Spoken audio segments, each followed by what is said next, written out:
la epístola a los Hebreos y ahora en los próximos meses vamos a estar estudiando el Evangelio de Lucas. Y antes de comenzar, abrirle vuestras Biblias por Lucas capítulo 1, pero antes de comenzar, a modo de introducción, simplemente decir algunas cosas en cuanto a este libro, a este Evangelio, el Evangelio de Lucas. Es uno de los 4 evangelios que tenemos en el Nuevo Testamento y es el más extenso de los 4 evangelios. Aunque Mateo tiene 28 capítulos y Lucas solamente tiene 24, el número de versículos y el número de páginas, el Evangelio de Lucas es más extenso.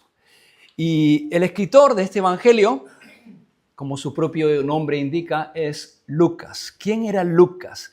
Pues Lucas era un gentil, es decir, era una persona que no pertenecía al pueblo judío, no era de raza judía, era un gentil que se había convertido al cristianismo y que llegó a ser un colaborador muy cercano del apóstol Pablo. Y no solamente escribió el Evangelio de Lucas, sino que también escribió el libro de los Hechos, como una continuación al Evangelio. Como él mismo dice, el libro de los Hechos es lo que Jesús continuó haciendo en su iglesia, a través de su iglesia y por el Espíritu Santo. Y en el libro de Hechos encontramos que hay pasajes en los cuales él habla en tercera persona, es decir, donde él no estaba presente, y hay otros pasajes donde él habla en primera persona, diciendo y salimos, y fuimos, y estuvimos.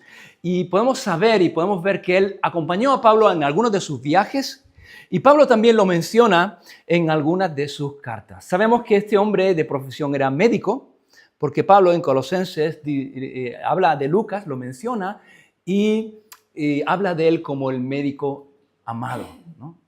Y también sabemos que fue un hombre que permaneció fiel al Evangelio hasta el final y también permaneció leal a Pablo hasta el final. Cuando Pablo escribe su última carta, segunda de Timoteo, en los últimos versículos, ya desde la cárcel, y él mismo sabe que va a morir pronto, él dice que muchos ya le han abandonado, hay muchos que ya no están con Pablo, pero él dice en 2 de Timoteo capítulo 4, versículo 11, dice, solo Lucas está conmigo. Así que fue un hombre fiel al Evangelio y también fiel a Pablo, leal a Pablo.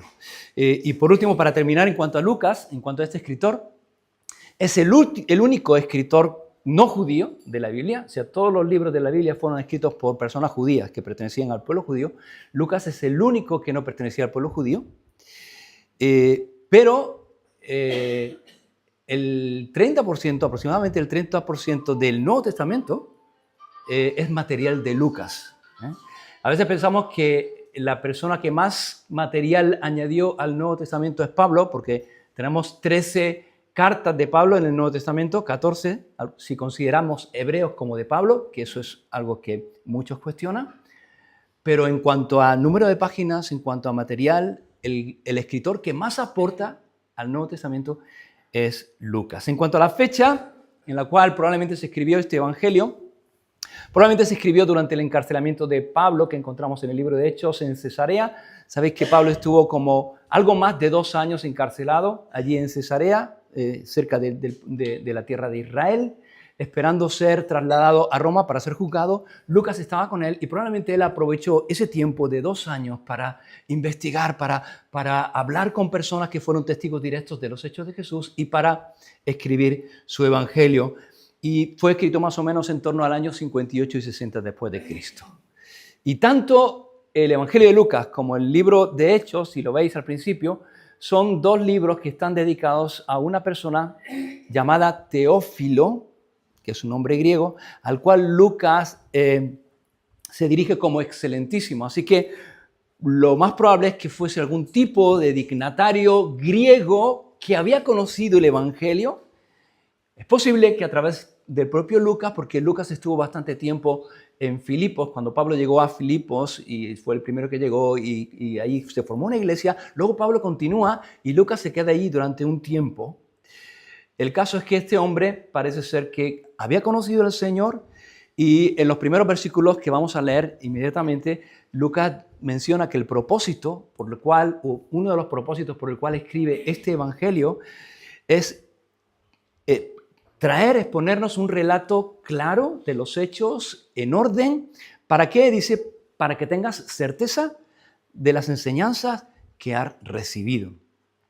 Y en cuanto al tema del Evangelio de Lucas, es un evangelio en el cual encontramos que Lucas continuamente hace referencia al Señor Jesús como el Hijo del Hombre, que por otra parte es un título mesiánico del Antiguo Testamento. Para los judíos el Hijo del Hombre era un título que hacía referencia al Mesías y que encontramos en el libro de Daniel.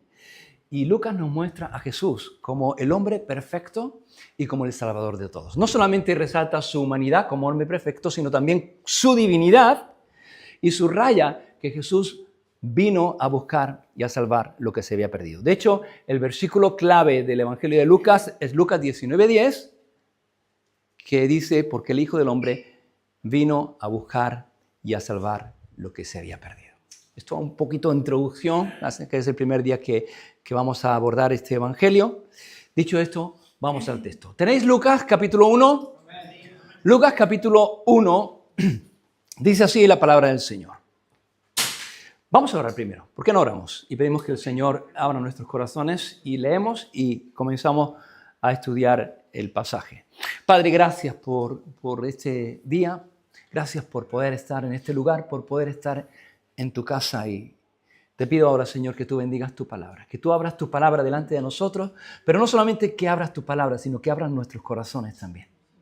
Que abra nuestro entendimiento para poder entender aquello que tú quieres hablarnos y abra nuestro corazón para que podamos abrazar aquello que tú nos hables y dé el fruto que tú quieres que dé en nuestra vida. Padre, Señor, manifiesta tu presencia en mi vida, en cada una de nuestras vidas, y que tu nombre sea exaltado, tu nombre sea glorificado.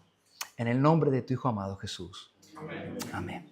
Amén. Muy bien. Lucas capítulo 1, versículo 1, dice así: puesto que ya muchos han tratado de poner en orden la historia de las cosas que entre nosotros han sido ciertísimas, tal como nos lo enseñaron los que desde el principio lo vieron con sus ojos y fueron ministros de la palabra, me ha parecido también a mí, después de haber investigado con diligencia todas las cosas desde su origen, escribírtelas por orden, oh excelentísimo Teófilo, para que conozcas bien la verdad de las cosas en las cuales has sido instruido. Y Lucas dice aquí, vamos a ver los primeros 25 versículos del capítulo 1, pero vamos a ir viéndolo poco a poco. Y vamos a parar un momentito aquí. Lucas dice, muchos han tratado de poner en orden la historia de las cosas que entre nosotros han sido ciertísimas. ¿Qué está diciendo Lucas? Lucas está diciendo, la historia de estas cosas no son cuentos, no son fábulas, son cosas que entre nosotros han sido ciertísimas. Son cosas sobre las cuales nosotros tenemos una plena certeza, de las cuales nosotros estamos completamente seguros. Dice, tal y como nos lo enseñaron los que desde el principio lo vieron con sus ojos. Lucas está señalando aquí que Jesús fue una persona pública con muchos seguidores y muchos fueron testigos de las cosas que Jesús hizo y de las cosas que el Señor enseñó. Segunda de Pedro, capítulo 1, versículo 16, Pedro dice, porque no os hemos dado a conocer el poder de la venida del Señor Jesucristo siguiendo fábulas artificiosas, sino como habiendo visto con nuestros propios ojos su majestad. Es decir, Pedro dice, lo que os hemos enseñado en cuanto al poder y en cuanto a la venida de nuestro Señor Jesucristo, no son cuentos, no son historias que nosotros nos hayamos inventado. Son cosas que nosotros hemos visto con nuestros propios ojos. Hermanos, las historias de la Biblia no comienzan diciendo érase una vez, como los cuentos. Las historias de la Biblia son hechos concretos que ocurrieron en un momento concreto, en un contexto concreto, en un lugar concreto y entre personas concretas. Juan, en 1 de Juan capítulo 1, versículos 1 al 3 dice, lo que era desde el principio, lo que hemos oído, lo que hemos visto con nuestros ojos, lo que hemos contemplado y palparon nuestras manos tocante al verbo de vida, tocante a Jesús. Dice, porque la vida fue manifestada y la hemos visto y testificamos y os anunciamos que la vida eterna, la cual estaba con el Padre, se nos manifestó. Y dice el versículo 3, lo que hemos visto y oído, eso os anunciamos.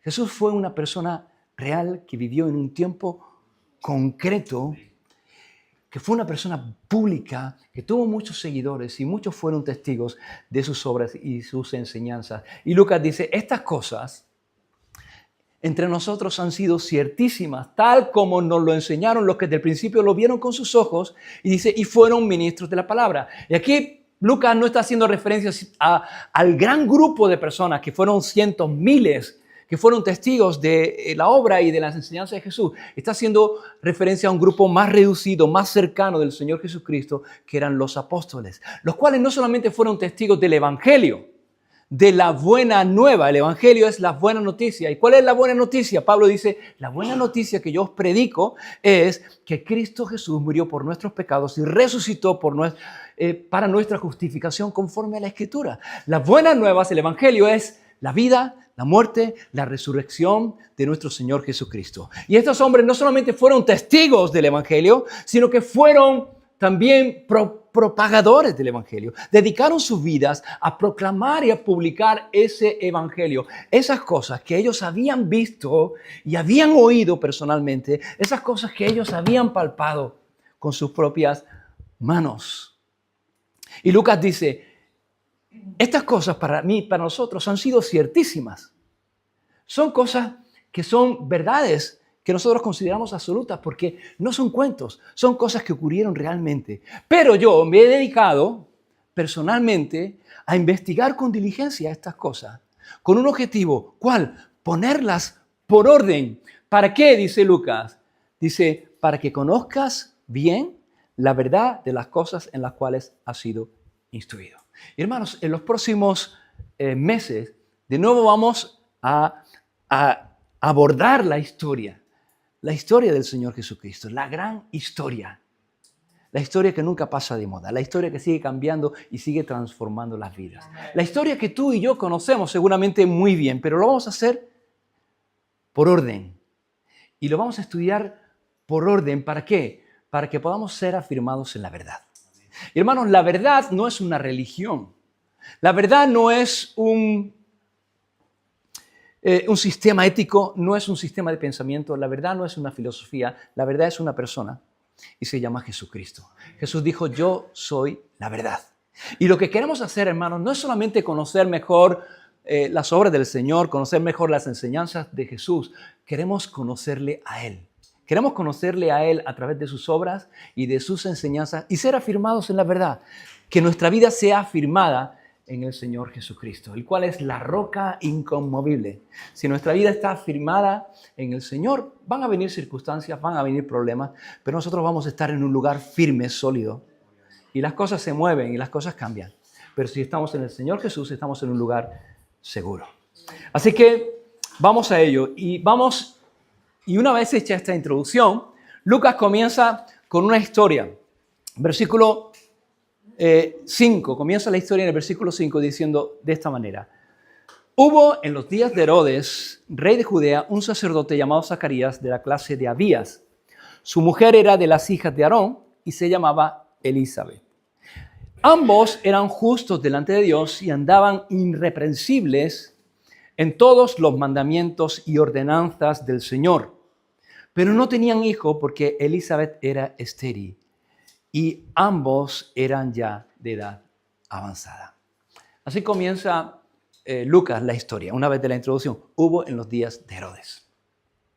Hermanos, en la Escritura, en el Nuevo Testamento, aparecen muchos Herodes, varios Herodes. De hecho, Herodes no era solamente el nombre de un rey, era el nombre de una dinastía. Y cuando en la Escritura, en los Evangelios, hablamos de Herodes, tenemos que saber de quién Herodes es, a quién se está refiriendo. Este Herodes, del cual está hablando aquí, es Herodes, el que inició la dinastía y que se conoce también como Herodes el Grande, que fue un rey que fue impuesto por Roma al pueblo judío y que no era bien aceptado por el pueblo judío. ¿Por qué? Porque él mismo no era judío, era idumeo, era edomita. Y entonces los judíos no lo podían recibir, no lo podían aceptar como su rey porque no era de su propio pueblo, no era de su raza, no era judío. Entonces este hombre era muy consciente de eso, era muy consciente del rechazo del pueblo judío hacia él y procuró de alguna manera ganarse el favor del pueblo de Israel haciendo muchas obras públicas. La más importante o la más conocida fue el templo. Sabéis que el primer templo fue construido por Salomón, que fue un templo precioso, grandioso, pero que fue destruido en la invasión de Babilonia en el año 586 a.C., fue totalmente destruido, derribado, y cuando el pueblo de Israel volvió 70 años después, se reconstruyó ese templo en tiempos de Zorobabel y Esdras, pero era un templo mucho más pequeño, mucho más sencillo, era un templo, era poca cosa, ¿no? Servía para el propósito que tenía que servir, pero no era un templo grande, era un templo pequeñito. Y entonces este hombre se dedicó a engrandecer el templo, no solamente en tamaño, que hizo un templo enorme, sino también en cuanto a los materiales y en cuanto a las riquezas. Este hombre hizo un gran templo, pero no para adorar a Dios, sino para adorarse a sí mismo. Este hombre hizo un gran templo no para dar testimonio de la grandeza de Dios, sino para dar testimonio de su propia grandeza. No para agradar a Dios, sino para agradar a los judíos, para ganarse el favor de los judíos. Y la historia de este hombre, Herodes, la historia cuenta que era un hombre que se sentía continuamente amenazado en su trono, siempre estaba con miedo a que alguien usurpara el trono, y eso le llevó a una paranoia y a una crueldad extrema. Este es el Herodes que encontramos también en Mateo, que dice que mandó ejecutar a todos los niños menores de 2 años de los alrededores de Belén. ¿Por qué? Porque unos magos habían diciendo, ¿dónde está el rey que ha nacido? Y le decía, el rey soy yo. No, ha nacido el rey de Israel. Y entonces él ordenó matar a todos los niños de los alrededores de Belén. Y fue un hombre muy cruel precisamente por eso, por el miedo que tenía. Sabía que no era aceptado por el pueblo y tenía miedo a ser derrocado. Y en esa crueldad llegó a matar a una de sus esposas, llegó a matar a 3 de sus hijos y llegó a matar también a varios de sus familiares. A tal punto que el emperador Augusto, se atribuye esta frase a Augusto, dijo de él que era más seguro ser un cerdo en la casa de Herodes que ser un hijo suyo, ¿no? Este es Herodes. Y este es el tiempo en el cual ocurren los hechos. Los días de Herodes fueron días en los cuales Israel estaba gobernado por una persona, por un tirano, por alguien cruel. Eran días oscuros, y en esos días dice que hubo un sacerdote llamado Zacarías, que tenía una esposa que se llamaba Elizabeth. Y de estas 2 personas, Lucas nos dice varias cosas. En primer lugar, nos dicen que eran justos delante de Dios, irreprensibles en todos los mandamientos y ordenanzas del Señor. La Biblia dice que Abraham creyó a Dios y le fue contado por justicia.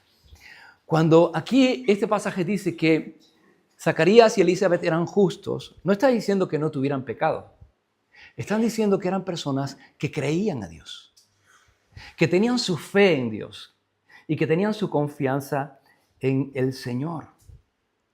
Y dice que ambos trataban de vivir en obediencia a Dios y a sus mandamientos, de tal manera que nadie le podía reprochar nada. Eran irreprensibles en los mandamientos y ordenanzas del Señor. Así que lo primero que nos dice de estas 2 personas era que delante de Dios eran justos y delante de los hombres eran irreprensibles. No podían decir nada en contra de ellos. Eso es lo primero que se nos dice, pero se nos dice algo más. Se nos dice que no tenían hijo porque Elizabeth era estéril y ambos eran ya de edad avanzada. Elizabeth era estéril, no podía tener hijos. Y hermanos, esto, para un matrimonio que quiere tener hijos, no poder tenerlos es una situación difícil siempre, siempre. Pero en este tiempo y en este contexto social era todavía mucho más difícil. ¿Por qué? Porque para el pueblo de Israel y en ese contexto, los hijos eran una bendición de parte de Dios. Siempre son una bendición de parte de Dios. Pero en el sentido de que era como una señal de aprobación sobre tu vida. Y por el contrario, no tener hijos era una señal de maldición de parte de Dios. Como que había algo en tu vida que estaba mal. Había algo que no funcionaba y que a Dios no le agradaba. Así que estas personas vivían así. No tener hijos era como un estigma, como una mancha por el cual seguramente eran señalados continuamente por otras personas. Y probablemente este matrimonio había estado orando y orando por muchos años, pidiéndole al Señor que les diera un hijo, no solamente por el deseo que tenían de tener un hijo, sino también por el mismo hecho de que no tenerlo era una afrenta. De hecho, en el último versículo, en el versículo 25, Elizabeth dice, así ha hecho conmigo el Señor en los días en que se dignó quitar mi afrenta delante de los hombres. Es decir, Elizabeth vivía en una continua afrenta delante de los hombres porque no había podido tener un hijo. Así que cuando la Biblia define a estas dos personas, a Zacarías y a Elizabeth, nos dice, en primer lugar, que eran justos delante de Dios, creían en Dios, creían a Dios, tenían su fe y su confianza en el Señor, vivían en obediencia a Dios, pero Elizabeth era estéril y no tenía hijos. Y aquí hay un contraste que nos impacta y que nos choca, porque eran justos, pero sufrían. Eran obedientes, pero tenían una carga en su corazón por la esterilidad de Elizabeth. Y nos choca, ¿por qué? Porque la idea que muchas veces nosotros tenemos y la idea que muchos predican es esta. Si tú crees en Dios, si tú crees a Dios y tú vives una vida de obediencia a Dios, entonces vas a ser bendecido. No vas a tener ningún problema, te va a ir bien, todas las cosas te van a ir bien, no vas a tener ningún problema, vas a ir de bendición en bendición. Y hermano, no es así. No es verdad. Porque puedes ser fiel a Dios, puedes amar a Dios y aún así atravesar dolor.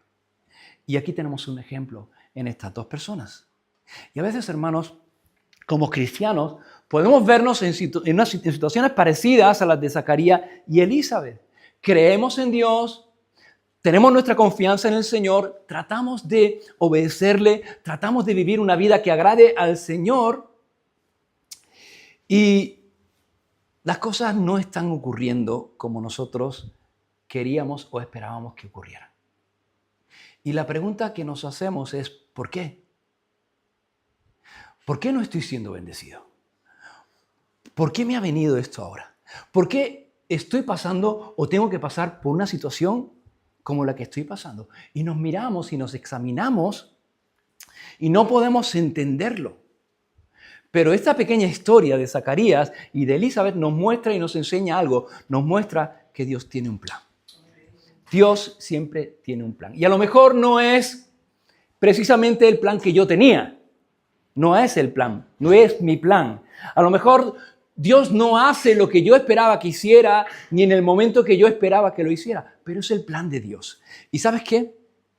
El plan de Dios siempre es mucho mejor que mi propio plan. Y los planes de Dios siempre son mayores que nuestros propios planes. Así que lo primero, hermanos, que aprendemos de esa historia y que podemos aprender de esta historia es que el sufrimiento no es necesariamente una señal del desagrado de Dios, sino que muchas veces el sufrimiento es el escenario para una obra mayor de Dios en nuestras vidas. Y es lo que vamos a ver y lo que vemos en este pasaje. Versículo 8 dice que aconteció que ejerciendo Zacarías el sacerdocio delante de Dios, según el orden de su clase. Y aquí vemos otra cosa, hermanos, que podemos aprender y que podemos aprender de Zacarías. Porque ¿qué está haciendo Zacarías? Zacarías está ejerciendo su ministerio de sacerdote. Zacarías lo que está haciendo es servir a Dios. Está sirviendo a Dios, está sirviendo al pueblo. A pesar del dolor, a pesar de la carga de su corazón, a pesar de haber estado orando durante años por un hijo y solamente recibir el silencio de Dios por respuesta, Zacarías no deja de servir a Dios. Y Zacarías no deja de adorar a Dios. Y aquí lo encontramos. En medio del silencio, en medio del dolor, su vida de servicio y su vida de adoración continúa. Y esto nos habla acerca de madurez. Nos habla de que este hombre era un hombre maduro espiritualmente y es un ejemplo para cada uno de nosotros. Porque muchas veces cuando las personas vienen al Señor, vienen con expectativas. Y cuando el Señor no hace lo que ellos esperaban que hicieran, o el Señor no hace las cosas de la manera que ellos esperan y en el momento que ellos esperan, lo primero que hacen muchas veces es dejar de servir al Señor, dejar de adorar al Señor y dejan de buscar.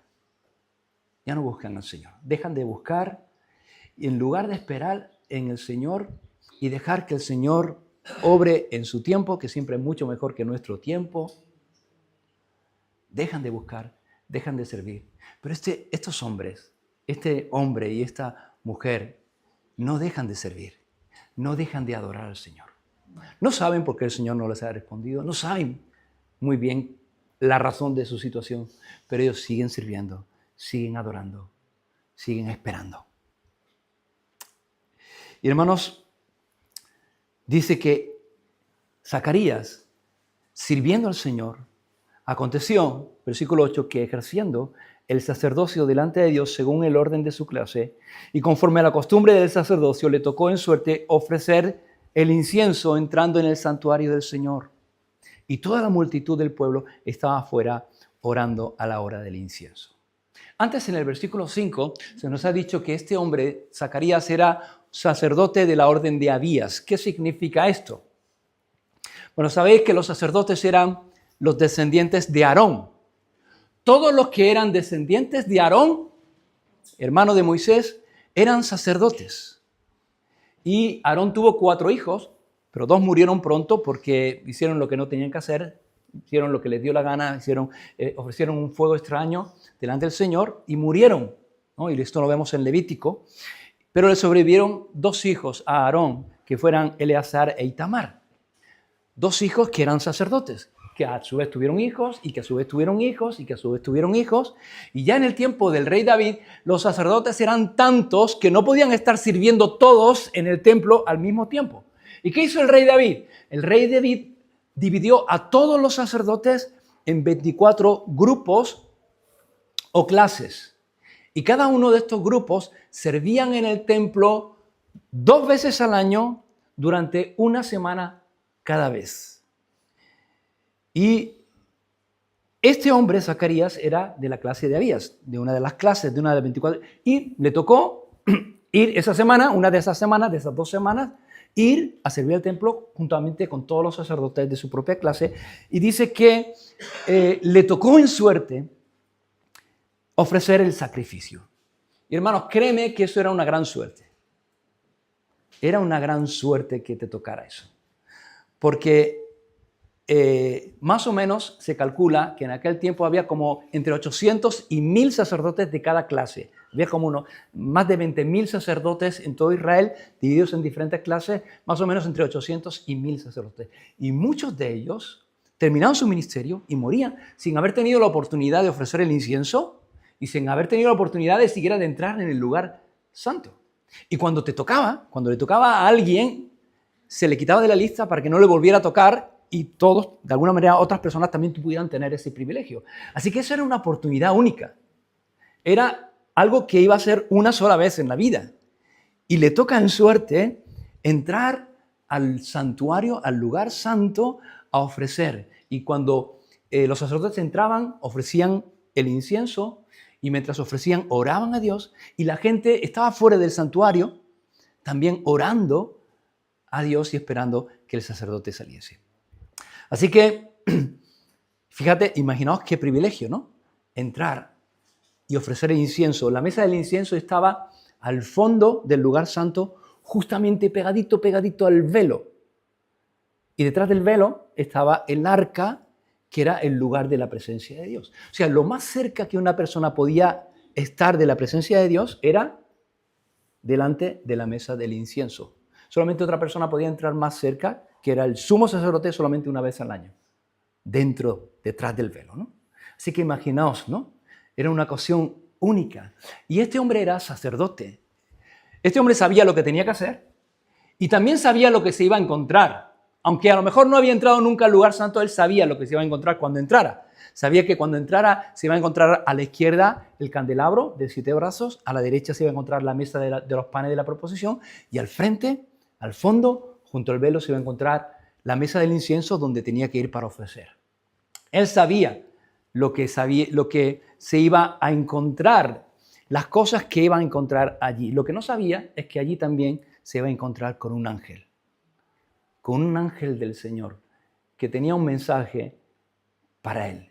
Y nos dice en el versículo 11 que se le apareció un ángel del Señor puesto en pie a la derecha del altar del incienso, y eso era algo que no esperaba Zacarías. Eso era algo nuevo, eso era algo inesperado para Zacarías. Y dice que cuando se apareció el ángel, este hombre se turbó y se llenó de temor. ¿Alguien ha estado alguna vez delante de un ángel? Yo tampoco. Pero debe ser muy impresionante. La Escritura no nos describe cómo son los ángeles, no hace mucho énfasis en describir cómo eran los ángeles, pero sí nos describe la reacción de las personas cuando se encuentran con un ángel. Y siempre es una reacción de turbación y de gran temor. Así que esa idea de los angelitos así como niños regorditos, como fletes colorados y vestidos así como... Eso no es justa la realidad. Debe ser algo imponente. Este hombre cuando se encuentra allí al ángel de Dios, dice que se turba y tiene gran temor. Tiene gran temor, pero inmediatamente el ángel le dice, no temas. Y esta, hermanos, es una de las frases que más se repiten en la Biblia. Es una de las frases que más Dios nos dice en la Biblia, no temas. Dios continuamente nos está diciendo en su Escritura, no temas. ¿Por qué? Porque de repente nos encontramos a veces, hermanos, con cosas que no esperamos. Nos encontramos con cosas inesperadas y con cosas que nos sorprenden, que nos pillan ahí un poco fuera de juego. Y entonces el temor, la incertidumbre invade nuestros corazones y Dios viene y nos dice, no temas, no tengas miedo. Y me gusta no solamente que el ángel le dice no temas, me gusta lo que le dice después. Porque le dice no temas, ¿por qué? Porque tu oración ha sido oída. No temas porque tu oración ha sido oída. En Filipenses capítulo 4, versículo 6, Pablo dice, por nada estéis afanosos, por nada estéis inquietos, por nada estéis preocupados con temor, sino que, sino sean conocidas vuestras peticiones delante de Dios con toda oración y ruego y con acción de gracias. ¿Por qué? Porque Dios escucha la oración. Porque Dios escucha la oración. Y a veces nos desanimamos y decimos, ¿para qué voy a orar? Pero este pasaje y toda la Escritura nos dice que Dios escucha la oración. Juan, en 1 Juan capítulo 5, versículos 14 y 15 dice, esta es la confianza que tenemos en el Señor. ¿Cuál? Que si pedimos alguna cosa conforme a su voluntad, Él nos oye. Y si sabemos que Él nos oye en cualquiera cosa que pidamos, sabemos también que tenemos las peticiones que le hayamos hecho. Así que Zacarías escucha las palabras del ángel, le dice, no temas porque tu oración ha sido oída, tu mujer Elizabeth te dará a luz un hijo y llamarás su nombre Juan. ¿Y tú te imaginas la situación? Porque lo más seguro, iba a decir a lo mejor, lo más seguro, es que ya hacía bastante tiempo que este hombre había dejado de orar y su mujer por un niño. ¿Por qué? Porque ya eran de avanzada edad. Ya, o sea, mientras humanamente era posible que su mujer se quedara embarazada, seguramente estuvieron orando. Pero cuando ya ni siquiera humanamente era posible, pues seguramente ya habían dejado de orar hace mucho tiempo. Ya se habían olvidado de ello. Pero, ¿sabes? Dios no se había olvidado. Dios no se había olvidado. Y, ¿sabes? A lo mejor hay cosas que tú y yo ya hemos olvidado, pero que Dios no olvida. A lo mejor hay cosas que tú y yo, y cosas por las cuales tú y yo hace mucho tiempo estuvimos orando, y que lo único que recibimos fue el silencio, y que ante el silencio de Dios dejamos de orar por ese tema, por esa situación, por esa persona, y nosotros ya nos hemos olvidado, pero ¿sabes? Dios no se ha olvidado. Y cuando menos lo esperamos, cuando ya nos hemos olvidado de eso, cuando es el tiempo de Dios, entonces Dios dice, ahora.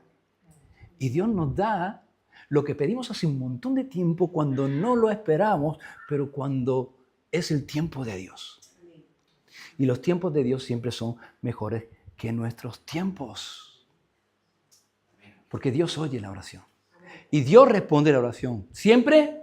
Sí, Dios siempre responde la oración. Siempre.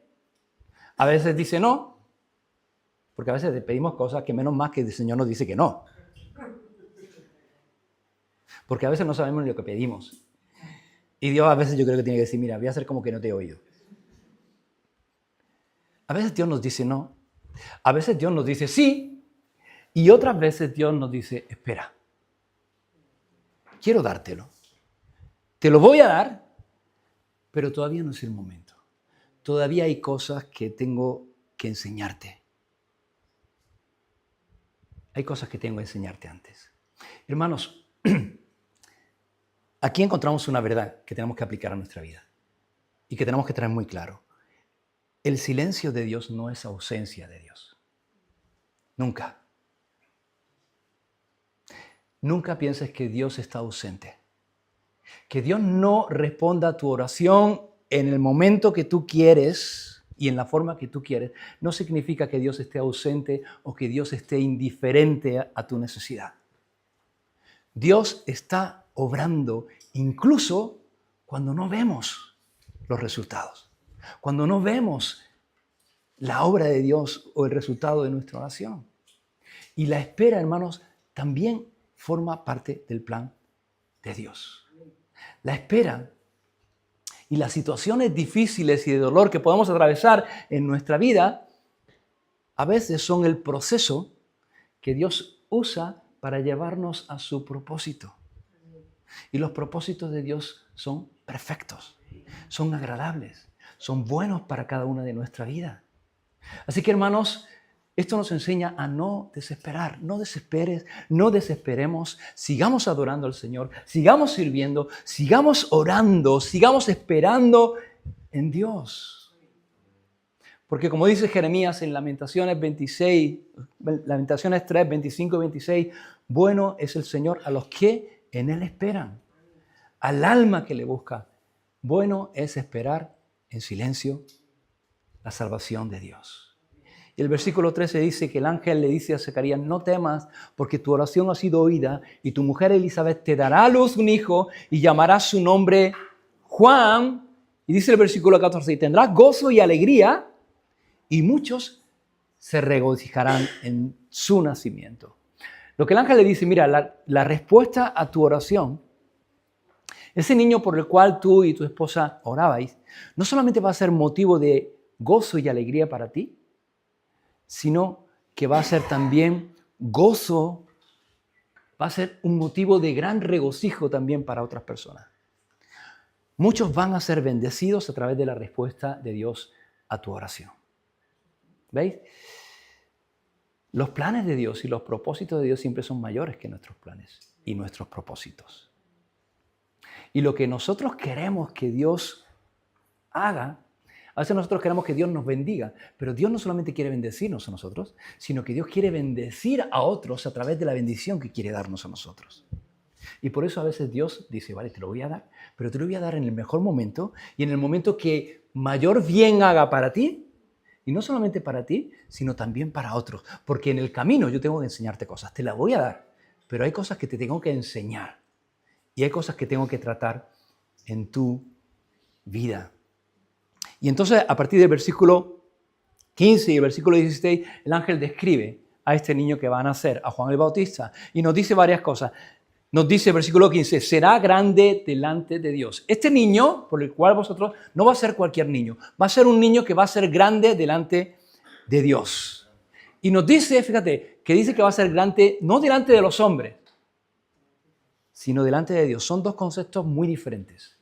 No es lo mismo ser grande delante de Dios que ser grande delante de los hombres. Son dos cosas diferentes. ¿Qué define la grandeza delante de los hombres? ¿Quién es grande para el mundo? ¿Qué define la grandeza en el mundo? El poder. El poder. Se define por el poder, por cuánta gente está debajo tuya y cuánta gente te sirve a ti. ¿Qué define la grandeza en el reino de Dios? La humildad y el servicio. Son dos cosas totalmente diferentes, no solamente diferentes, sino contrarias. Jesús dijo que el más grande en el reino de los cielos es el que sirve a todos. Ese es el más grande. En el mundo es el que es servido por todos, ese es el más grande. Pero en el reino de los cielos, el más grande es el que sirve a los demás. Y Jesús dijo, aprended de mí, que soy ¿qué? Manso y humilde de corazón. ¿Y quién es el más grande? Jesús. No ha habido otro más grande, ni hay otro más grande, ni va a haber otro más grande que el Señor Jesús.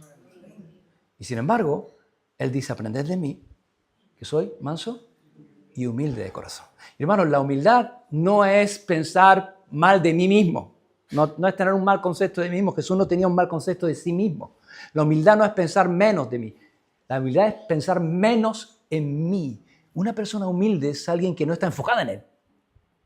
Está enfocada en los demás. Ese es el Señor Jesús.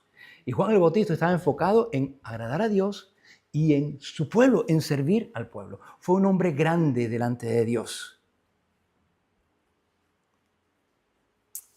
Así que dice que será grande delante de Dios. Y la pregunta es, no sé si tú quieres ser grande o no.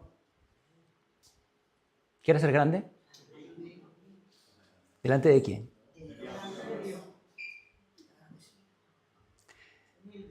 Entonces, ¿qué quieres? ¿Ser servido o servir? Servir. Pues hagámoslo, hermanos. Sirvamos.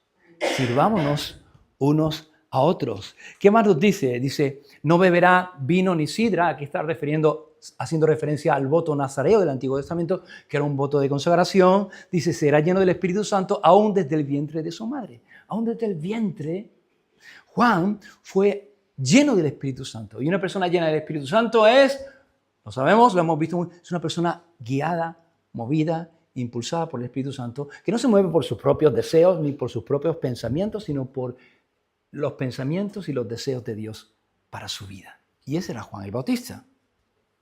Así que le dice, mira, este niño que va a nacer va a ser así. Le dice, va a ser alguien grande delante de Dios, va a ser alguien consagrado para el Señor y va a ser alguien lleno del Espíritu Santo. Y en el versículo 16 y 17 les dice lo que va a hacer este niño. El ministerio de Juan el Bautista dice, versículo 16, hará que muchos de los hijos de Israel se conviertan al Señor Dios de ellos. Y esta palabra conviertan en el griego es la palabra epistrefo, que literalmente significa volverse, dar la vuelta. Hará que los hijos de Israel se vuelvan a su Dios, al Señor de ellos. Hermanos, la conversión es el resultado del verdadero arrepentimiento. Eso es la conversión. El arrepentimiento en la Biblia, la palabra es metanoia, que significa un cambio en nuestra manera de pensar. El arrepentimiento es un cambio en nuestra manera de pensar. La conversión es un cambio en nuestra manera de vivir. Y si nuestra manera de vivir no ha cambiado es porque no ha habido un verdadero arrepentimiento. Porque nuestra manera de pensar, cuando cambia, tiene que cambiar nuestra manera de sentir y va a cambiar nuestra manera de actuar. La conversión es un volverse a Dios, es dejar de caminar de espalda a Dios para comenzar a caminar de cara a Dios, siguiendo a Dios, caminar con Dios. Eso es la conversión. Y el ángel le dice que Juan va a hacer eso. Va a hacer que muchos del pueblo de Israel se conviertan, se vuelvan al Señor de Dios. Tengan un verdadero arrepentimiento. ¿Os acordáis cuál era el mensaje de Juan? Lo vamos a ver dentro de una semana. Él decía, arrepentidos, pero no solamente arrepentidos, sino hacer frutos dignos de arrepentimiento. ¿Qué es eso? Eso es conversión. Convertíos, volveos al Señor. Eso es lo que predicaba Juan. Dice, irá delante de él, delante del Señor, dice, con el poder de Elías. Eso es lo que iba a hacer Juan. Juan iba a ser un heraldo, alguien que iba a ir delante del Señor y dice que iba con el espíritu y el poder de Elías. Y es interesante porque desde el Antiguo Testamento, el último libro del Antiguo Testamento, que es Malaquías, hasta el primer libro del Nuevo Testamento, que son los Evangelios, pasan 400 años. Y los últimos versículos del Antiguo Testamento, en Malaquías, son el versículo 5 y el versículo 6. Y son estos. Y dice, estos son los últimos versículos del Antiguo Testamento. He aquí os envío el profeta Elías antes que venga el día de Jehová grande y terrible, y hará volver el corazón de los padres hacia los hijos y el corazón de los hijos hacia los padres, no sea que yo venga y hiera la tierra con maldición. El Antiguo Testamento termina con esta profecía de la venida de Elías y el Nuevo Testamento comienza con Juan y con el ministerio de Juan, que es el cumplimiento de esa profecía. Entonces, ¿Juan el Bautista era Elías? Sí y no. O sea, no y sí. No era Elías, no era el profeta Elías. Pero era el que había de venir con el espíritu y el poder de Elías para hacer volver al pueblo de Israel. Y ese fue su ministerio.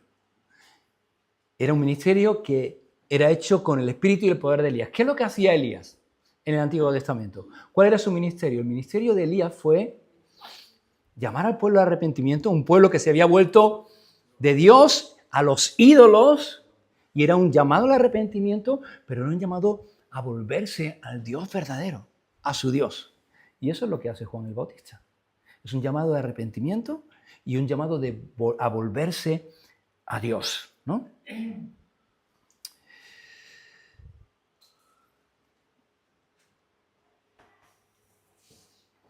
Entonces, dice que irá en el poder, en el espíritu y el poder de Elías, y dice el versículo 9, dice, para hacer volver los corazones de los padres a los hijos, es un ministerio de restaurar relaciones, hacer volver los corazones de los rebeldes a la prudencia de los justos, dice, para preparar al Señor un pueblo bien dispuesto. Y eso es el ministerio de Juan el Bautista, lo vamos a ver las próximas semanas. Versículo 18 y 19, y dijo Zacarías al ángel, y ahí comienza a hablar Zacarías. ¿Y qué dice? Dice, ¿en qué conoceré esto? Otras versiones traducen, ¿cómo puedo estar seguro de esto? ¿Cómo puedo estar seguro de lo que tú me estás diciendo? Es verdad. Porque yo soy viejo y mi mujer es de edad avanzada. ¿Qué está haciendo Zacarías? Zacarías está pidiendo una señal. Y dice el versículo 19, respondiendo el ángel le dijo, yo soy Gabriel, que estoy delante de Dios y he sido enviado a hablarte y a darte estas buenas nuevas. ¿Qué está viendo Zacarías? Zacarías está viendo sus limitaciones y las limitaciones de su esposa. Y cuando nosotros nos enfocamos en nuestras limitaciones, dejamos de ver a Dios. Y cuando dejamos de ver a Dios, nos metemos en problemas. ¿Qué es lo que hay en el corazón de Zacarías? ¿Qué es lo que muestran sus palabras? Incredulidad. ¿Y qué responde el ángel? El ángel lo que le responde es, tú te ves a ti, que eres viejo, tú ves a tu esposa, que es avanzada en edad, pero dice, pero yo veo a Dios, dice el ángel. Yo veo a Dios y estoy delante de Él y Él me ha enviado a ti con este mensaje. Así que es una cuestión de ver. Muchas veces nos metemos en un problema por eso, porque nos enfocamos en nosotros mismos y no ponemos la mirada donde tenemos que ponerla. Es una cuestión de ver. Es una cuestión de dónde ponemos nuestra mirada. Cuando la ponemos en nosotros, lo único que podemos ver es imposibilidad. Eso es lo que vemos. Pero cuando miramos a Dios y ponemos nuestra mirada en Dios y podemos ver a Dios aún en nuestras circunstancias, entonces la cosa cambia, porque para Él no hay imposibilidad, para Él no hay nada imposible, para Él no hay nada difícil, no hay situación, no hay circunstancia, no hay enfermedad, no hay problema que sea más grande que Dios. No lo hay. Cuando tú pones y te comparas a ti con el problema, tú ves el problema grandísimo y a ti pequeñísimo. Pero cuando comparamos nuestro problema con Dios, nuestro problema es muy pequeño porque Dios es muy grande. Porque no hay nada más grande que Dios. Entonces, hermanos, cuando las situaciones nos superan y son mucho más grandes que nosotros y nosotros nos vemos y tenemos que reconocer, aquí no puedo, no hay nada que yo pueda hacer aquí, entonces, ¿dónde vamos a mirar? ¿Dónde vas a poner tu mirada? ¿La vas a poner en ti? No nos miremos a nosotros, porque eso lo único que va a generar es duda y frustración. Pongamos nuestra mirada en el Señor. Y el versículo 20 dice, el ángel, ahora quedarás mudo y no podrás hablar hasta el día en que esto se haga, por cuanto no creíste en mis palabras, las cuales se cumplirán a su tiempo. ¿Qué es esto? ¿Qué es esto? ¿Un castigo de Dios para Zacarías? ¿Es un castigo? Es una disciplina de parte de Dios, que es diferente. Porque la disciplina siempre tiene un propósito y es enseñarnos y hacernos madurar. Es una disciplina de parte de Dios y a veces la disciplina implica castigo, pero es un castigo misericordioso de parte de Dios. Porque también es una señal. Zacarías está pidiendo una señal. Bueno, ¿esto cómo va a ser? Esto es imposible. A ver, ¿qué señal me vas a dar de que eso se va a cumplir? Porque yo soy viejo, mi mujer... ¿Qué señal? Y el ángel le dice, te voy a dar una señal, te vas a quedar mudo y no vas a poder hablar hasta que esto que yo te he dicho se cumpla, porque lo que Dios dice siempre se cumple. Y te vas a quedar mudo. Y es un castigo lleno de misericordia, porque lo que Dios hace es hacerle callar. ¿Para qué? Para que aprenda a escuchar. Le hace callar para que aprenda a escuchar y a creer antes de hablar. Y hermanos, creo que esto es algo que tenemos que aprender todos. Tenemos que aprender. Tenemos que aprender a escuchar a Dios antes de hablar. Y antes que hablar. Porque muchas veces hablamos y hablamos y hablamos y hablamos, pero no escuchamos lo que Dios nos dice, ni escuchamos lo que Dios tiene que decirnos. Piensa en esto. Cuando tú oras, ¿cuánto tiempo pasas hablando? ¿Cuánto tiempo pasas diciéndole a Dios lo que tú quieres decirle a Dios? ¿Y cuánto tiempo pasas escuchando? ¿Cuánto tiempo pasas escuchando lo que Dios quiere decirte a ti? Porque lo que hacemos es siempre hablar, hablar, hablar, hablar. Y Dios nos escucha, pero Dios quiere hablarnos. Y no solamente quiere hablarnos, sino que necesitamos que Dios nos hable. Pero nos cuesta guardar silencio. Nos cuesta. Y tenemos que aprender a hablar menos y a escuchar. Escuchar lo que Dios tiene que decirte. Meditar lo que Dios te ha dicho antes. Hermanos, a veces tenemos que recordar y muchas veces somos cansinos con Dios porque no recordamos lo que Él ya nos ha dicho. O no creemos lo que Él ya nos ha dicho. Versículos 21 y 25, estoy terminando, dice, y el pueblo estaba esperando a Zacarías y se extrañaba de que él se demorase en el santuario. Estaban inquietos, estaba tardando demasiado. Pero cuando salió, no podía hablarles, no podía darle la bendición. ¿Sabéis que los sacerdotes cuando salían y el pueblo estaba ahí orando y luego el sacerdote daba la bendición, bendecía al pueblo para que se fuese, pero Zacarías no podía hablarles. Y entonces dice que comprendieron que había visto visión en el santuario y les hablaba por señas y permaneció mudo. Oye, se cumplió la palabra del ángel. Y si la palabra de un ángel se cumple, ¿se cumplirá la palabra de Dios o no? Dice que cuando se cumplieron los días del ministerio se fue a su casa y después de aquellos días concibió Elizabeth, su mujer, y se recluyó en casa por 5 meses diciendo, así ha hecho conmigo el Señor en los días que se dignó quitar mi afrenta delante de los hombres. ¿Qué ocurre?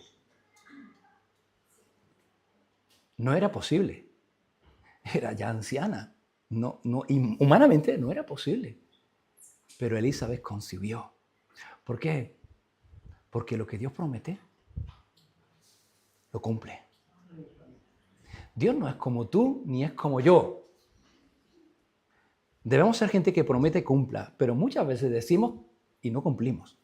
Y muchas veces prometemos y no cumplimos nuestras promesas. Y muchas veces a Dios. ¿Cuántas veces hemos prometido cosas al Señor y luego no hemos hecho?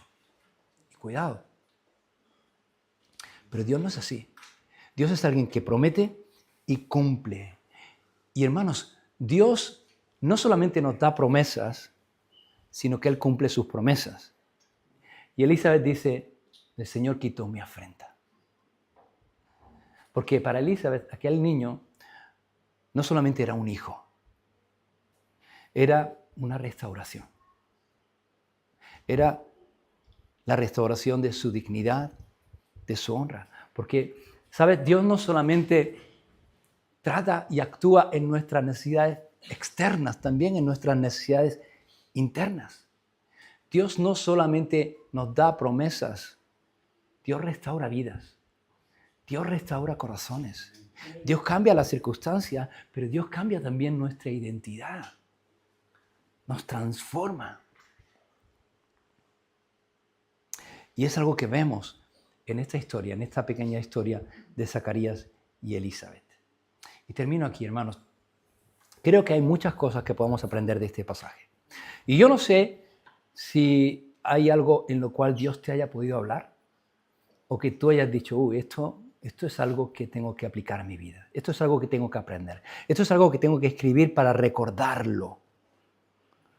Pues en aquello en que te haya hablado Dios o nos haya hablado Dios, tómalo, abrázalo, créelo, medítalo.